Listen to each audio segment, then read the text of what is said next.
Hello दोस्तों, हम यहाँ पढ़ेंगे भारतीय सर्कस के बारे में। आपने अपने बचपन में कई सारे सर्कस देखे होंगे जिसमें विभिन्न कलाकार अपने कला का प्रदर्शन करते हैं। ठीक है, विभिन्न प्रकार के जिम्नास्ट होते हैं जो कि यहाँ पर अपने करतब के द्वारा लोगों को रिझाने का प्रयास करते हैं। विभिन्न प्रकार के जानवरों का भी प्रयोग किया जाता है सर्कस में और भी करतब दिखाए जाते हैं। ठीक है, तो हम यही भारतीय सर्कस के बारे में पढ़ेंगे, थोड़ा इसके इतिहास के बारे में जानेंगे और वर्तमान भारतीय सर्कस के बारे में हम यहाँ पे अध्ययन करेंगे। तो आइए देखते हैं। तो भारतीय सर्कस अगर देखें, अंग्रेजी सर्कस गुरु, अंग्रेजी सबसे पहले जो सर्कस को जिसने प्रसिद्धि दिलाई हुए थे फिलिप एस्ले। ठीक है, जो कि अंग्रेज थे एक। अब हम एक एक भारत में जो सर्कस हुए या बड़े बड़े जो सर्कस हुए उनके बारे में हम यहाँ पे अध्ययन करेंगे।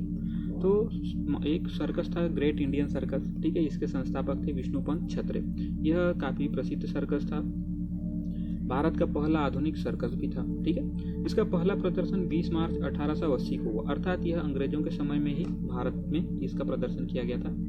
गुर्दुवदी के राजा के संरक्षण में यह सर्कस काफ़ी प्रसिद्ध हुआ और देश विदेश में भी इसने भ्रमण किया। ठीक है, यह यहाँ पे आप कलाकार देख सकते हैं, कलाकारों के द्वारा सर्कस की प्रस्तुति दी जा रही है। नेक्स्ट है, अब हम जो सर्कस में एक व्यक्ति हुए मतलब महत्वपूर्ण व्यक्ति हुए जिन्होंने सर्कस को प्रसिद्धि दिलाई, वे थे किलरी कुन्निकन्नन। आप यहाँ पे चित्र में देख सकते हैं किलरी कुन्निकन्नन को। तो ये पहले तो मार्शल आर्ट और जिम्नास्ट के शिक्षक थे। ठीक है, परंतु विष्णुपंत छत्रे के आग्रह पर एक कलाबाजों को प्रशिक्षण देना प्रारंभ किया इन्होंने। अभी हमने जो चर्चा की ग्रेट इंडियन सर्कस, जिसके संस्थापक विष्णुपंत छत्रे थे। ठीक है, तो इन्हीं के कहने पे इन्होंने जो है कलाकारों को प्रशिक्षण देना प्रारंभ किया और 1901 में तेल्लीचेरी केरल में सर्कस स्कूल की भी इन्होंने स्थापना की। ठीक है, नेक्स्ट देखते हैं। तो किल्लरी कुन्नन जी के बारे में चर्चा करते हैं। 1904 में इनके जो छात्र थे परियली कन्नन ने, तो इन्होंने ग्रैंड मालाबार सर्कस खोला। ठीक है, और केरल को भारतीय सर्कस का पालना भी कहा जाता है क्योंकि महत्वपूर्ण व्यक्तित्व हुए। ठीक है, यहाँ पे किल्लरी कुन्नन जैसे, इसके अलावा इनके शिष्य परियली कन्नन और भी अन्य जो कलाकार हुए, या यूँ कहें कि सबसे पहले प्रसिद्धि केरल से ही प्राप्त होनी शुरू हुई सर्कस को। 2010 में केरल सरकार द्वारा कुन्निकन्नन के सम्मान में थालासेरी में सर्कस अकादमी की स्थापना की गई। ठीक है, इन्होंने एक स्कूल खोला था, हमने यहाँ पे देखा था अभी तेल्लीचेरी में। ठीक है, सर्कस स्कूल खोला था, तो उसी स्थान पे केरल सरकार ने भी कुन्निकन्नन के सम्मान में ही सर्कस अकादमी की स्थापना की। और इनके इस महत्वपूर्ण योगदान को देखते हुए इनको भारतीय सर्कस का पिता भी कहा जाता है क्योंकि किलरी कुन्निकन्नन ने ही भारतीय सर्कस को काफ़ी महत्वपूर्ण स्थान दिलाया। ठीक है, नेक्स्ट है थ्री रंग सर्कस। यहाँ पे आप देखिए, ये काफ़ी पुरानी चित्र है थ्री रिंग सर्कस का। इसके संस्थापक के दामोदरन थे और एशिया का पहला और अकेला 6 पोल थ्री रिंग सर्कस था। ठीक है, यह एक पदवी होता है जो कि सर्कस को दिया जाता है, 6 पोल थ्री रिंग सर्कस। ठीक है, तो इस प्रकार यह जो थ्री रिंग सर्कस था एशिया का पहला सर्कस हुआ। नेक्स्ट सर्कस है ग्रेट रॉयल सर्कस। ठीक है, ग्रेट रॉयल सर्कस, तो इसका शुभारंभ 1909 में मधुस्कर सर्कस के रूप में हुआ था। ठीक है, इसका पहले तो नाम मधुस्कर सर्कस रखा गया था, परंतु NR वालावालकर जी के द्वारा इसका अधिग्रहण करके इसका नामकरण ग्रेट रॉयल सर्कस कर दिया गया। ठीक है, तो यहाँ से इसका नामकरण ग्रेट रॉयल सर्कस पड़ा। नेक्स्ट है ग्रेट बॉम्बे सर्कस।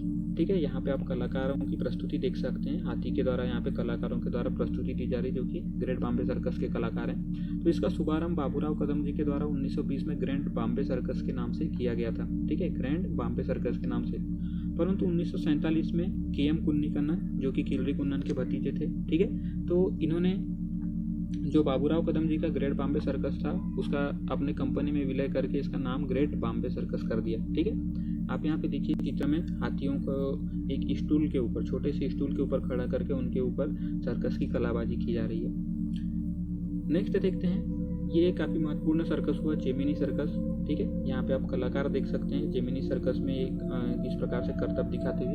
तो 1951 में बिली मोरा के गुजराती शहर में इसकी स्थापना की गई। ठीक है, जेमिनी सर्कस की, और इसके संचालक MV शंकरन थे जिनको जेमिनी शंकरेट्टन के नाम से भी जाना जाता था। ठीक है, तो इन्हीं के नाम पे सर्कस का भी नाम जेमिनी सर्कस ही पड़ गया। 1964 में USSR अर्थात पहले का जो सोवियत संघ था, ठीक है, उसमें आयोजित होने वाले इंटरनेशनल सर्कस फेस्टिवल में इन्होंने सबसे पहले भारतीय, अगर सर्कस में देखें तो भारतीय सर्कस के तौर पे सबसे पहले इन्होंने इंटरनेशनल सर्कस फेस्टिवल में प्रतिनिधित्व किया भारत का। ठीक है, राज कपूर की जो मेरा नाम जोकर फिल्म है वो जेमिनी सर्कस के ऊपर ही अभिनीत है या उसी के ऊपर बनाई गई है, ठीक है। तो ये नेक्स्ट है जंबो सर्कस। जंबो सर्कस यह आधुनिक काल का सबसे बड़ा भारतीय सर्कस है, ठीक है। इसका शुभारंभ 1977 में बिहार में हुआ। शंकरन परिवार द्वारा इसका अधिग्रहण कर लिया गया, ठीक है। अभी हमने चर्चा की थी शंकरन की जेमिनी सर्कस की, तो इसके द्वारा ही जंबू सर्कस का अधिग्रहण कर लिया गया। नेक्स्ट है दामू धोत्रे। अब हम एक और महत्वपूर्ण व्यक्तित्व सर्कस की दुनिया में दामू धोत्रे जी के बारे में चर्चा करेंगे। हमने चर्चा की थी इससे पहले महत्वपूर्ण व्यक्तित्व किलेरी कुन्नन के बारे में। ये दामू धोत्रे ये प्रशिक्षक थे जो जानवरों को प्रशिक्षण दिया करते थे सर्कस के लिए। तो 1902 से 1973 तक इनकी जीवन अवधि रही और इनका जो शो है पृथ्वी पर सबसे बड़े प्रदर्शन के रूप में जाना जाता था, ठीक है। तो इनके पास या इनके जो सर्कस में काफ़ी ज़्यादा मात्रा में जानवरों का भी प्रयोग किया जाता था और कलाकार भी बहुत थे, ठीक है। तो इसलिए इनका जो शो होता था उसको पृथ्वी का सबसे बड़े प्रदर्शन कहा जाता था। इन्हें अन्य नाम वाइल्ड एनिमल मैन के भी नाम से जाना जाता है, क्योंकि इन्होंने इतने सारे जानवरों को प्रशिक्षण दिया और इतने ज़्यादा जानवरों से इनको प्रेम भी था, ठीक है। इस यहाँ पे आप चित्रकला में भी देख सकते हैं, यहाँ प्रतिकृति में कि एक चीते से कैसे इनकी दोस्ती को दर्शाया जा रहा है, ठीक है। तो दामू धोत्रे काफ़ी प्रसिद्ध व्यक्तित्व हुआ। तो ये रही हमारी चर्चा विभिन्न सर्कसों के बारे में। एक बार हम देख लेते हैं कि हमने क्या क्या चर्चा किया, ठीक है। भारतीय सर्कस में हमने देखा ग्रेट इंडियन सर्कस के बारे में, किलरी कुन्नन जी के बारे में यहाँ पे हमने चर्चा की। उसके बाद थ्री रिंग सर्कस देखा, ग्रेट रॉयल सर्कस के बारे में चर्चा की, ग्रेट बॉम्बे सर्कस देखा, ठीक है। नेक्स्ट हमने जेमिनी सर्कस के बारे में चर्चा की। आगे हमने जंबो सर्कस और दामू धोत्रे जी के बारे में भी अध्ययन किया। तो दोस्तों, अगर आपको जानकारी पसंद आई हो तो इसे शेयर कीजिए। धन्यवाद।